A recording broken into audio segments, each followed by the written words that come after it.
早晨啦，今日我哋嘅重點行程，噔噔噔噔，睇到我手上高揸呢兩個角落生物呢，應該都有啲頭緒噶啦。冇錯啊，繼上年我哋去咗大阪之後呢，今年我哋就會去千葉縣嘅霧章新大谷飯店食佢哋嘅角落生物自助餐。我哋而家準備搭有樂町線，然之後呢就會喺新木場度轉京葉線，就去到呢一個霧章市噶啦。Let's go！我哋而家呢就係去呢一個由7月1號開始啦，去到8月17號嘅角落生物自助餐，睇下今年嘅主題係同呢一個夏日企鵝時光有關嘅。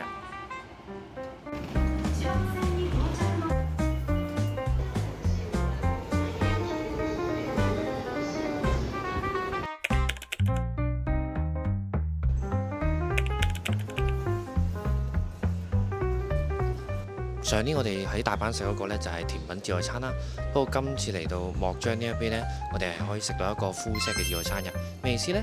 我哋今次呢有得食唔同各類型嘅沙律啦、三文治啦，甚至乎有好多主食，例如話點心嘅套餐啊，仲有見到喺香港都好想食嘅多利啊，一啲意粉嘅套餐。當然主打嘅甜品呢，同埋一啲飲品呢，我哋都會 share 俾大家睇㗎。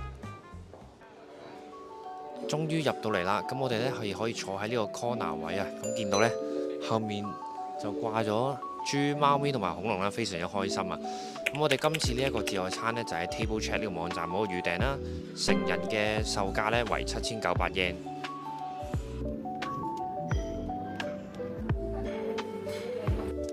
入座之後呢，我哋好快就俾頭先嘅甜品專櫃呢吸引咗，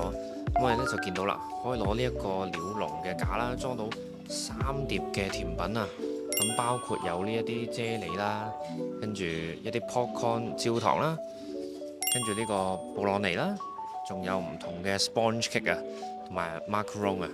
咁就品種同埋層次都非常之豐富，仲係襯翻唔同主角嘅個性，我幾欣賞新大谷飯店呢喺呢一個自助餐設計嘅時候所花出嘅心思同埋時間啊。咁另外呢，酒店職員亦都非常之好啦，佢哋都會主動咁樣幫每位客人呢去影相嘅。呢一個方面呢，我哋係非常欣賞酒店嘅做法嘅。話咁快呢，我哋又嗌咗2杯特飲啦，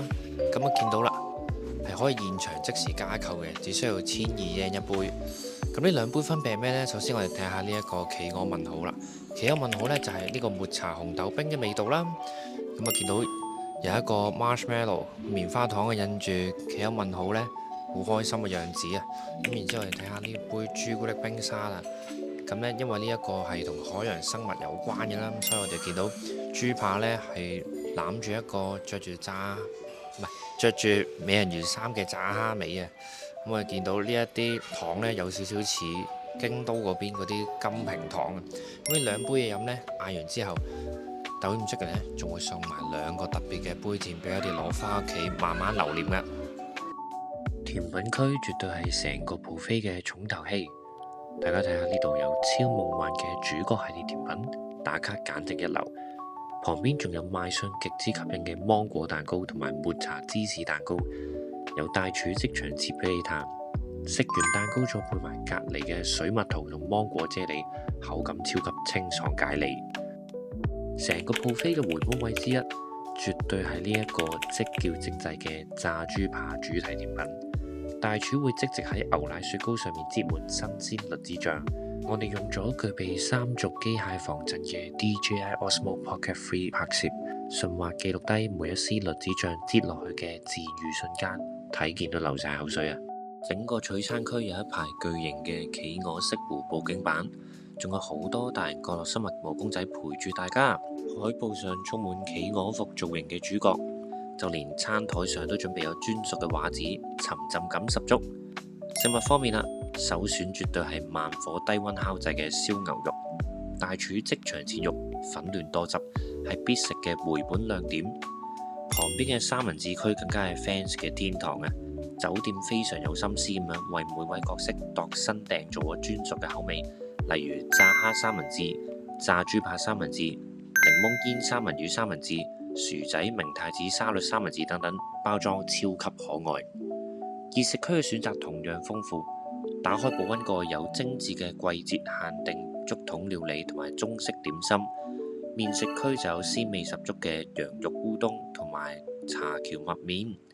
當然唔少得就係炸物區嘅法式焗芝士蝦味，同埋大家最中意嘅炸魚尾同炸蝦尾。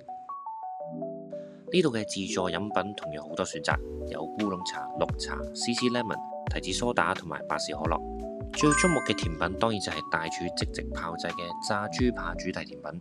新鮮濃郁嘅栗子醬包覆住冰涼嘅牛奶雪糕，口感層次超豐富。攞住一枱美食，配上加購嘅各式棉花糖特飲，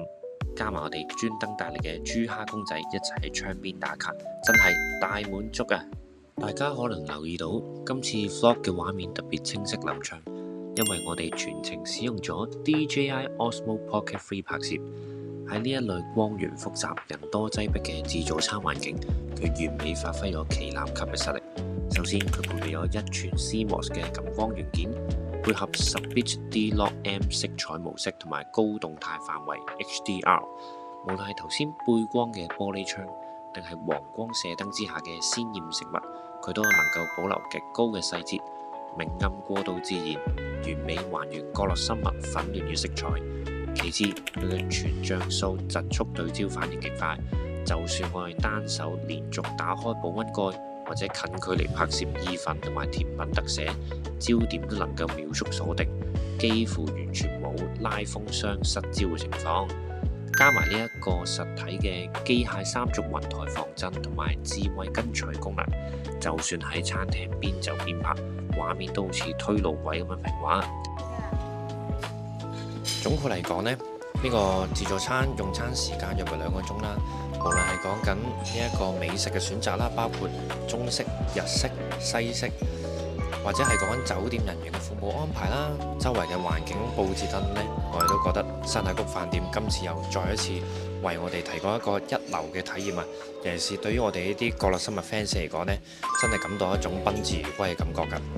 最後啦，如果大家中意我哋豬蝦旅遊拍多啲呢一類型嘅開箱 vlog 咧，或者美食介紹嘅 vlog 咧，歡迎 CLS 支持我哋 comment、like、subscribe 同埋 share。我哋係豬蝦旅遊，冇咩事嘅話，等我哋繼續探埋呢個下午茶自助餐，然之後返去東京啦。我哋下條片見，拜拜。